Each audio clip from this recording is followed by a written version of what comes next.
News India. हम इस वक्त हैं ग्राउंड जीरो पर, गाजीपुर बॉर्डर पर। यह वो जगह है जो सेंटर पॉइंट था किसान आंदोलन का, और आज कह सकते हैं किसानों के लिए एक बड़ी खबर। तकरीबन 1 साल का वक्त हो गया है जब ये किसान आंदोलन शुरू हुआ था, जिसकी शुरुआत सिंगू बॉर्डर, टिकरी बॉर्डर और गाजीपुर बॉर्डर से हुई थी, जहां पर इस वक्त हम मौजूद हैं। और प्रधानमंत्री ने आज सुबह सुबह ऐलान किया गुरु पर्व के मौके पर कि वो तीनों कृषि कानून वापस ले रहे हैं। हालांकि उन्होंने कहा कि उनकी कोशिश थी कि वो किसानों को समझा पाए कि ये कानून किसानों के फायदे के लिए हैं, लेकिन एक वर्ग ऐसा है जो ये समझ नहीं पाया और इसीलिए वो कानून वापस लेने का ऐलान कर रहे हैं। संसद सत्र शुरू होने वाला है। संसद सत्र जैसे ही शुरू होगा वैसे ही कानून वापसी की प्रक्रिया भी संसद में शुरू कर दी जाएगी। ये बड़ी घोषणा है। इसके बाद तमाम किसान नेताओं की प्रतिक्रिया भी मिली। किसान नेताओं की तरफ से ऐलान किया गया कि कल संयुक्त किसान मोर्चा की बैठक होगी, जिसके बाद ये फाइनल निर्णय लिया जाएगा कि क्या करना है।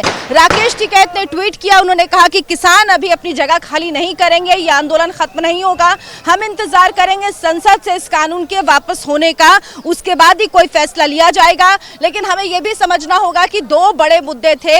एमएसपी पर भी किसानों का मुद्दा था कि एमएसपी हर फसल की तय की जाए, इस पर क्या बात होगी, इस पर संयुक्त मोर्चा क्या निर्णय लेगा, ये भी देखना होगा। मेरे साथ सिंगू बॉर्डर से मेरे सहयोगी गौरव जुड़े हैं और यही गाजीपुर बॉर्डर से रमन मेरे साथ हैं, पूजा भी मेरी सहयोगी मेरे साथ हैं। पहले हम चलते हैं सिंगू बॉर्डर। गौरव, सिंगू बॉर्डर की तस्वीरें दिखाइए। केंद्र था सबसे पहले आंदोलन की, जो तेजी की शुरुआत हुई वो सिंगू बॉर्डर से ही हुई, लेकिन इस खबर के आने के बाद वहां की तस्वीर कैसी है और जो किसान वहां पर हैं वो क्या कह रहे हैं? मैं आज देशवासियों से क्षमा मांगते हुए सच्चे मन से और पवित्र हृदय से कहना चाहता हूं कि शायद हमारी तपस्या में ही कोई कमी रही होगी, जिसके कारण दिए के प्रकाश जैसा सत्य कुछ किसान भाइयों को हम समझा नहीं पाए। आज गुरु नानक देव जी का पवित्र प्रकाश पर्व है। ये समय किसी को भी दोष देने का नहीं है। आज मैं आपको, पूरे देश को ये बताने आया हूं कि हमने 3 कृषि कानूनों को वापस लेने का, रिपील करने का निर्णय लिया है। देश के हित में, गांव गरीब के उज्जवल भविष्य के लिए पूरी सत्यनिष्ठा से, किसानों के प्रति पूर्ण समर्पण भाव से, नेक नियत से ये कानून लेकर आई थी। लेकिन इतनी पवित्र बात, पूर्ण रूप से शुद्ध किसानों के हित की बात, हम अपने प्रयासों के बावजूद कुछ किसानों को समझा नहीं पाए। मैं आज अपने सभी आंदोलनरत किसान साथियों से आग्रह कर रहा हूं, आज गुरु पर्व का पवित्र दिन है। अब आप अपने अपने घर लौटे, अपने खेत में लौटे, अपने परिवार के बीच लौटे। आइए एक नई शुरुआत करते हैं, नए सिरे से आगे बढ़ते हैं। खेती किसानी व किसानों के मामले में कोई भी नया कानून बनाने से पहले उनसे सलाह व परामर्श आदि जरूर करना चाहिए। चाहे तो स्टेट गवर्नमेंट बनाए चाहे सेंट्रल गवर्नमेंट बनाए, किसानों को लेकर, उनकी खेती किसानों को लेकर तो कोई भी कानून बनाते, कोई नया कानून लाते हैं तो केंद्र और राज्यों की सरकारों को चाहिए कि किसानों से वो विचार विमर्श जरूर करें, ताकि किसी भी गैर जरूरी विवाद से देश को व राज्यों को भी बचाया जा सके। एक बार फिर से देश के किसानों को उनके संघर्ष के जरिए इस जीत को हासिल करने के लिए उन्हें मैं तहे दिल से हार्दिक बधाई एवं शुभकामनाएं देती हूँ। लेकिन आज मैं खास तौर से केंद्र की सरकार से ये भी कहना चाहूँगी कि किसानों के इस आंदोलन के दौरान तो जो किसान शहीद हो गए हैं तो श्री गुरु नानक जी महाराज सभी लोग उनकी पूजा करते हैं, सभी लोग उनको अपना गुरु मानते हैं, सभी धर्म के लोग, सभी जातियों के लोग। उन्होंने इंसानियत के लिए अपना पूरा जीवन बहुत कुछ किया और सबका फर्ज है कि उनके बताए हुए रास्ते पे चलें। हम भी पूरी कोशिश करते हैं, अपनी सरकार भी उन्हीं के बताए हुए संदेश पे हम चलाएं और अपना जीवन भी उन्हीं के बताए हुए रास्ते पे करें। आज गुरु पर्व के अवसर पे बहुत बड़ी खुशखबरी मिली। किसानों का जो 1 साल से आंदोलन चल रहा था, 700 से ज़्यादा किसान शहीद हुए थे। आज किसानों को बहुत बड़ी सफलता मिली है। मैं देश भर के किसानों को बहुत बहुत बधाई देना चाहता हूँ। जो उनका संघर्ष जो है वो रंग लाया। मैं सभी देश के किसानों को बहुत बहुत बधाई देना चाहता हूँ। सर देरी हुई है क्या सर? देरी हुई है या सर देर आए दुरुस्त आए? आपने सड़क से लेकर संसद तक आपने विरोध मैं समझता हूँ अगर जल्दी कर देते तो शायद कई सारे किसानों की जान बच सकती थी। अगर ये जब एक मिनट अरे बात कर रहे हैं, वो बात कर रहे हैं। हाँ, जी सर। तो अगर ये जल्दी हो जाता 700 किसान को शहादत से बचाया जा सकता था। लेकिन आज भी उनकी जो सफलता है, ये सफलता कोई छोटी सफलता नहीं है, बहुत बड़ी सफलता है। शायद भारत के इतिहास में ये पहली बार हुआ है कि किसी आंदोलन की वजह से 3 कानून जो है वो सरकार वापस ले रही है। तो मैं किसानों को बहुत बहुत बधाई देना सत्र होगा तभी हटेंगे, ये कहा है।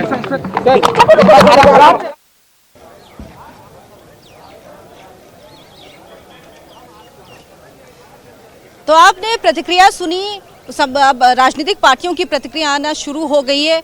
बहुजन समाज पार्टी के अध्यक्ष मायावती ने प्रतिक्रिया दी, अरविंद केजरीवाल दिल्ली के मुख्यमंत्री की आपने प्रतिक्रिया सुनी। राहुल गांधी ने कहा, देश के अन्नदाता ने सत्याग्रह से अहंकार का सर झुका दिया, अन्याय के खिलाफ ये जीत मुबारक हो, जय हिंद का किसान। तो राहुल गांधी ने ट्वीट करके किसानों को बधाई दी है, साथ ही साथ कहा कि अन्याय का सर, अहंकार का सर झुक गया है। 2 तारीखें हमें याद रखनी होगी, 17 सितंबर 2020 और 19 नवंबर 2021। 17 सितंबर 2020 वो तारीख जब संसद से ये तीनों कानून पास हुए और 19 नवंबर 2021 जब प्रधानमंत्री ने ऐलान किया गुरु पर्व के मौके पर कि ये तीनों कानून वापस लिए जाएंगे। हम गौरव के पास चलते हैं जो सिंघू बॉर्डर से हमारे साथ जुड़े हुए हैं। गौरव, सिंघू बॉर्डर की तस्वीरें दिखाइए, साथ ही ये भी बताइए कि वहाँ जो किसान मौजूद हैं वो क्या कह रहे हैं, या अभी लग रहा है कि कल जब संयुक्त किसान मोर्चा की बैठक होगी उसके बाद ही तस्वीर साफ हो पाएगी। चलिए गौरव, आपको रोकूंगी, आपके पास वापस लौटूंगी। इस मामले पर कांग्रेस एक प्रेस कॉन्फ्रेंस कर रही है, कांग्रेस पार्टी की तरफ से प्रेस कॉन्फ्रेंस की जा रही है। आइए। गई है कि भाजपा की हार के आगे ही हिंदुस्तानियों की जीत है। अब जनता समझ गई है कि भाजपा की हार के आगे ही जनहित की जीत है। अब जनता समझ गई है कि भाजपा की हार के आगे ही किसान और मजदूर की जीत है। अब जनता समझ गई है कि भाजपा की हार के आगे ही देश की जीत है। 26 नवंबर 2020 से जब से देश के 62 करोड़ किसानों ने 3 खेती विरोधी काले कानूनों के खिलाफ याचना लगाई थी, तब से मोदी सरकार यातनाएं दे रही है। बर्बर लाठी चार्ज किए गए, दिल्ली के चारों तरफ के राष्ट्रीय राजमार्ग खुदवा दिए गए, राष्ट्रीय राजमार्गों पर नश्तर और भाले लगवा दिए गए, किसानों के सर फोड़ने के आदेश दिए गए, उन्हें आतंकी कहा गया, किसान को नक्सलवादी कहा गया, हमें किसान को गुंडा कहा गया, किसान को उग्रवादी कहा गया, किसान को आंदोलनजीवी कहा गया और कुछ गोदी मीडिया के मित्र भी मोदी सरकार के इस प्रचार में शामिल हो गए। 700 से अधिक किसानों को आत्महत्या के लिए मजबूर किया गया और लखीमपुर खीरी में तो देश के गृह राज्य मंत्री के बेटे और उनके सहयोगियों ने किसानों को अपनी जीपों के टायरों के नीचे रौंद दिया। पर मोदी सरकार ने आज अपना अपराध स्वीकार किया है। अब बारी है किसानों के साथ, मजदूरों के साथ, मेहनत कशों के साथ, इस देश का पेट पालने वाले लोगों के साथ मिलकर अपराध की सजा तय करने की, जो देश की जनता हर हाल में तय करेगी। जनता को अब एक अचूक अस्त्र मिल गया है सरकार को परास्त करने का। जितना श्रेय हमारे किसानों के आंदोलन को जाता है, हमारे किसान भाइयों को जाता है, वहां मोदी सरकार का 5 राज्यों में पंजाब से उत्तर प्रदेश तक हारने के डर को भी जाता है। अब जनता समझ गई है, इसीलिए मैंने कहा कि भाजपा की हार के आगे ही देश की जीत है। पिछले 7 सालों से लगातार मोदी जी और उनके मित्रों ने किसानों का दमन किया। सरकार में आते ही प्रधानमंत्री मोदी जी ने किसान को दिए जाने वाला बोनस बंद कर दिया। प्रांतों को कहा, अगर बोनस दोगे तो न्यूनतम समर्थन मूल्य पर खरीद नहीं होगी। मैं फिर याद कराऊं, पिछले 7 सालों में किसानों के जो उचित मुआवजा अधिकार कानून जो कांग्रेस लाई थी, उसे खत्म करने का षड्यंत्र किया गया। जब उन अध्यादेशों के खिलाफ समूचे विपक्ष राहुल गांधी जी के नेतृत्व में रामलीला ग्राउंड से खेत खलिहान तक लड़ा, तो वो अध्यादेश वापस लेना पड़ा। सुप्रीम कोर्ट में शपथ पत्र दिया कि लागत पर 50% मुनाफा देने का वादा करके सत्ता में आए मोदी जी ने कहा कि लागत पर 50% मुनाफा कभी दिया नहीं जा सकता। प्रधानमंत्री फसल बीमा योजना को प्राइवेट बीमा कंपनी मुनाफा योजना बनाया और 27,000 करोड़ का मुनाफा चंद मुट्ठी भर बीमा कंपनियों को कमवाया। कृषि की लागत 25,000 रुपया हेक्टेयर बढ़ा दी।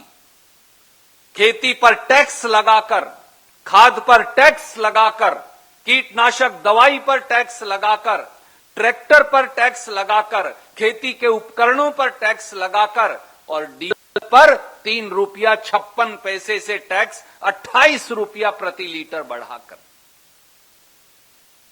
और आय दुगनी करने का वादे की बजाय किसान की आय 27 रुपया प्रतिदिन रह गई। काले कानून जो मोदी जी की देन थी और उनके षड्यंत्रकारी पूंजीपति मित्रों की, वो तो आज हार गए। पर 5 सवालों का जवाब हमारा प्रधानमंत्री जी से आज देश के किसानों, देश के खेत मजदूरों, देश के मंडी मजदूरों, देश के मंडी के छोटे छोटे दुकानदारों, उनके पल्लेदारों और गरीबों की ओर से हम मांगते हैं।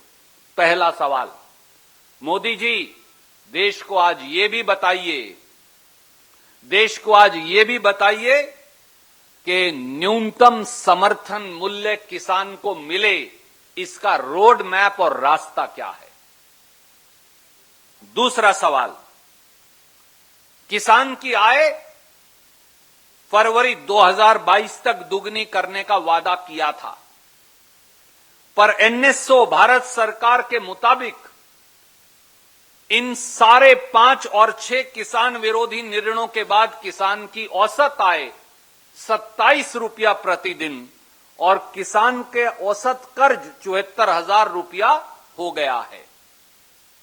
तो किसान की आय दुगनी करने का रास्ता क्या है और वो कब तक होगी।